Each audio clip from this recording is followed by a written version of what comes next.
There's Tom Brady. Oh, baby. Out. Ooh, Under Armour cleats. Watch, though. Watch. Yes. Brought to you by Under Armour. There's no brace on the left knee. Uh-oh. Looking good. Tom Brady. Oh, look at him moving. Let that 5.2 speed.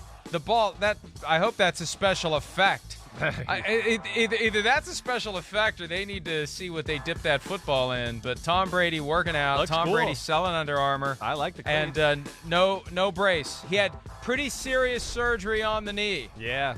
He said that himself. Crazy. Never showed up. Speaking of knee injuries that never showed up on the injury report last year, there's one there. And he spoke about it last month, and he got into a lot of detail. And, it'd be nice to spend a season not having to tend to the knee all the time and worry about the knee. And I asked the league, any comment on this? Tom Brady never was on the injury report with a knee, and no comment. Oh, of course, no comment. Right. Because, again, we got cheaters in here, folks. They all cheat. They're all looking for an edge. Sorry, it's true. Yeah, they're all hiding things on the reports. And Chris, I know we're supposed to talk about Brady, but I just need to emphasize this. What? Whether it's the injury report, whether it's that very casual attitude that Bill Cowher expressed to Ed Bouchette in promoting his new book about he's not troubled with Spygate because everybody cheats and it's only cheating if you get caught. In an age of rapidly proliferating legalized gambling, there is going to be a point where it all potentially falls down. And if the cheating gets exposed, the cheating is undermining the integrity of the wagers if cheating is happening. That's what the league doesn't want to talk about, but it needs to, and it needs to be thinking about it, because all it takes is one scandal big enough that affects enough of the hardworking dollars of the people out there who are wagering legally. When it's illegal, who cares? Hey, that's what you get for placing illegal wagers. Too bad. You should have gotten lottery tickets instead. But when it's legal, that's when it changes. And one scandal big enough means there's going to be some sort of an agency, there's going to be some sort of an oversight. The NFL is going to lose ultimate control of its sport if it's not careful. So that people think, that's why real. do you care? Why do you care? Why do you care? That's why I care. Yeah. Because I don't think the NFL is better off having some independent third party coming in telling it how to run its show. No. Listen, Mike, I mean, it's a real thing. You're right. There's no doubt about that. And it's a real thing every week on every team in the NFL as far as what can we hide and what do we not have to put out there on the injury report. What can we get away with a guy just saying, oh, it's maintenance or anything like that. It's part of the business. And that's probably where, again, with all the new money and all that, you're probably going to need an independent doctor or somebody in the team facility that the NFL has to make sure that things are following protocol or anything like that, to your point. So that's very real. Anything else you want to say? Here's the challenge, though. Right. Here's the challenge. And I sense this within the last 10 years.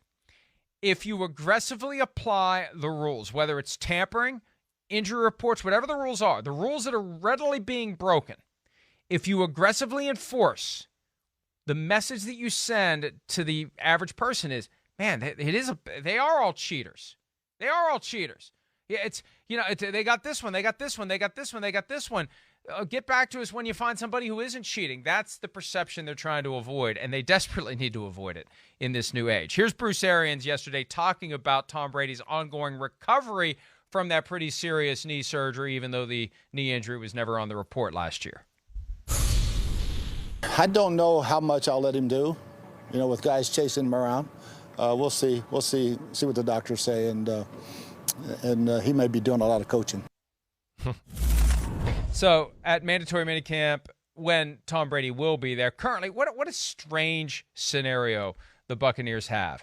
They have a certain number of guys who are over there at the Yankees facility working out with Tom Brady. Right. And then they got the other guys who are in their facility, and Tom Brady will be there for the mandatory minicamp. But, again, they're being careful with that knee. Pretty serious surgery on the knee, and they're making sure he's ready to go when the season rolls around, as they should. Oh, come on. We know he'll be ready. I mean, there's nobody ever been more diligent with their body in the history of maybe sports, especially football with Brady. I mean, he's probably got people looking over his leg and knee 24/7. He does everything right. He's probably found the right food that, strengthens a ligament and takes away, the swelling. He's amazing that way. I mean, again, I can't say enough about Brady and even that little video there. I mean, his body, the way he's transformed it, the way he looks. It's crazy I'm saying that. But, I mean, man, I saw him as a younger guy. I saw him when I worked there 10 years ago. His body wasn't as good as it is now. It just shows you that, you know, what he does and just the attention to detail and everything like that. And, you know, I know people think I don't like Tom Brady, but it's just not the fact. And, you know, the other thing I like, too, you is just think he cheated. Well, yeah, I think he took the air of the ball. Speaking of widespread cheating. That's it. You think he cheated. Okay, well, I do. I think he took the air of the ball. That's it. Other than that, not him. Somebody else did. Well, I'll never hear. I mean, but everything else, I will never say like anything negative about him. I mean, I just think he's awesome. Even in that little video there, he's throwing a football and he like yells out there. I can picture what he's doing. I've seen him do it in person. Yeah, go ahead, play it. Like, watch. There's this one ball he throws to his right, and he kind of yells at the receiver, or something like that. And it's coming up here, I think, maybe with the next throw. But it's such a Tom Brady thing because I saw him do that in practice in New England, and it's a great way to, like, kind of get energy for the football team. And it's coming up here. I just wanted to see it so everybody can, like, enjoy it. Here it is, maybe. Yeah, sure. It's this one. See? Oh, right. Like, he's great in that stuff. We used to warm up in New England, and listen, I wasn't always allowed on the practice field, but I'd have to go catch balls and things like that. And he'd start throwing some balls, and he'd get loose, and he'd start, oh, the rifle's out. I'm throwing lasers today. And it's lasers. You can't handle that, receivers, and doing stuff like that. And it infected the whole team. It woke everybody up, gave everybody energy, and that's where I love Tom Brady. Did you also have the best hands in the organization when you were with the Patriots? I don't know. Established yesterday, Nobody, Randy Moss, that you had the best hands on the Titans. Yeah, no, nobody cared about me in New England. Nobody gave a damn. And I think a lot of the times that they saw me caught a ball, they were like, hey, get that jerk back in the building to break something down. That's kind of how it went down. Hi, I'm Mike Tirico, and thanks for watching. Make sure to hit subscribe for the latest news and highlights from NBC Sports.